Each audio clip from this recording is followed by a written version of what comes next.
Hey guys, Steve here, and today I'm going to do a little bit of a tank tour for you.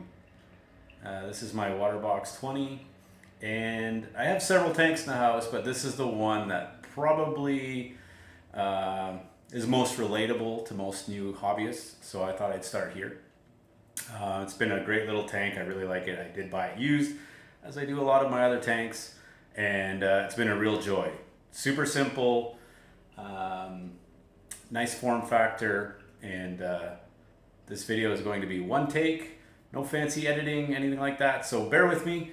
Let's get to it. We'll flip this camera around and show you what it looks like. And here it is, guys. So as I mentioned, it's a waterbox 20 cube 20. I did purchase this used with the stand. It's been great quality product. The stand has been fantastic, very resistant to splashes and salt creep, anything like that has been a non-issue with the all-in-one system.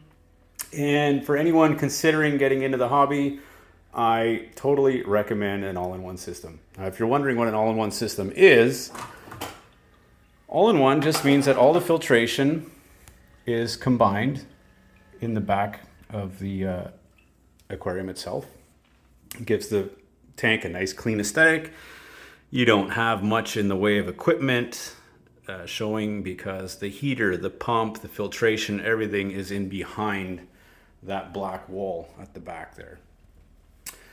Most of your newer, let's call them high-end tanks, I guess, are all going to be all-in-one. And personally, I think that they're worth the extra money. The prices have been coming down, and once you add in the rimless design, the clarity of the glass, and the fact that all your filtration is already included, they're really not that much more expensive, and they are a whole lot sexier. Anyway, I'll show you how the filtration works. On this particular tank, all I run is this one fleece pad for filtration. I don't have any bio balls or anything like that inside. I run 2 heaters for redundancy. They're hooked up to an Inkbird, which I'll show you in a moment. And then in this final chamber is the return pump, a thermometer so I can keep track of the temps, and an auto top off. Now for those of you that don't know, an auto top off is probably the first thing I tell people to spend money on. It will allow you to keep the salinity stable in the tank, which is the #1 most important factor. It works very simply. You have a bucket of water, hopefully in the stand or off to the side. It's full of just clean, fresh water.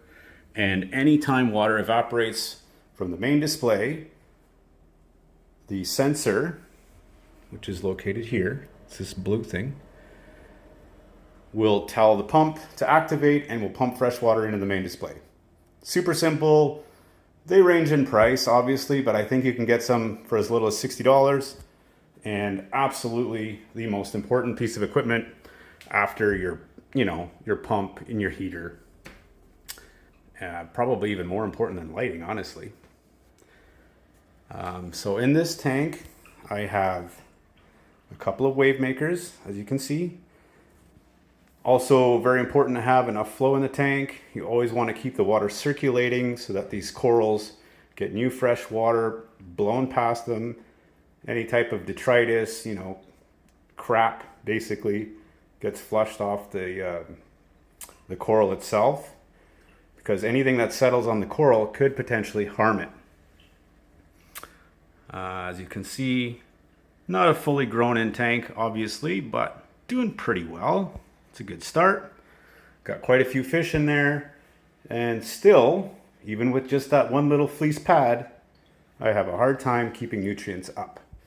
So every morning when I make my coffee, right there, I have to dose nitrate and phosphate. Very simply, I use these little pipettes, and away we go. So underneath the tank stand, this is kind of the heart of the operation. I have an Inkbird that lets me know what the temperature is and controls the thermometer, the thermostats, the heaters rather, and keeps them, adds a layer of redundancy just in case something was to go wrong and I get a runaway heater or something like that, it starts heating up the water too much, the Inkbird will take over and shut that down. Those are available at Amazon. They're very inexpensive, about 30 bucks. I run a controller just to give me notification in case something should happen. If the temperature gets out of range, if power goes out, that kind of thing, I get a notification on my phone. It is definitely an optional piece of equipment, but very nice to have. And then just because of all the coral growth, I've had to start dosing Alpha Reef. It's a singular product, it's a product, it's an all-in-one, and it provides your alkalinity, calcium, and magnesium, and all your trace elements all in one solution. It's very easy, and it gets dosed via this dosing pump. A lot of people, prior to investing in a dosing pump, will just add it daily by hand. So, great product, really like it. Other than that, that's it. I mean, pretty basic setup. On a waterbox Cube 20 like this, you have a lot of options for lighting. I happen to be running a Reef Breeders Photon. It's a 16-inch light, so it basically covers the entire tank. It's worked out really well for me. But likewise, you could use an AI Prime or a Kessel A360 or Radeon XR15. I mean, there's lots of great lights.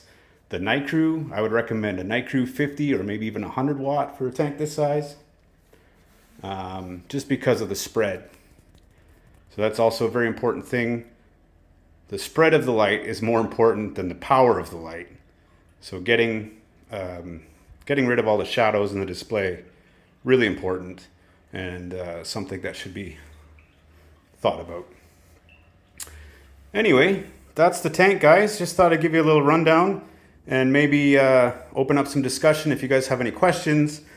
As you can see, the tank is doing quite well. Fish are happy, corals are happy, and they have all been growing really, really well, so I'm quite pleased.